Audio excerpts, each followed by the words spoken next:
Hello everyone, সবাই কেমন আছো? আশা করি সবাই ভালোই আছো। আর আমি তো অনেক ভালো।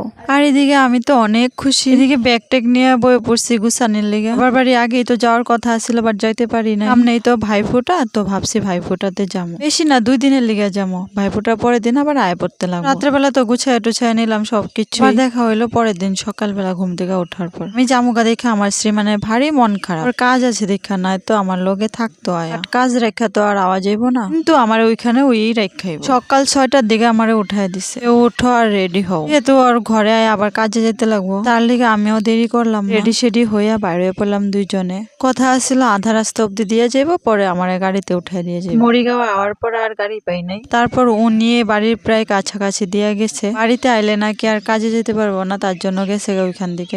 গাড়ি থেকে নামার পর আমার বাড়ির বড় সদস্য আমার আনতে গেছে। মা আসার পর কুল থেকে নামে না, এত আদর এত আদর। আমার কুলে বইয়েই খাইবো। জানো তো দূর থেকে যতটা মায়া না লাগে, সামনে আইলে একদম এত মায়া লাগে। দেখো ওইও আমার আদর করতেছে। পিসিমণি আমি সেই বাগানের মালিক। গুড।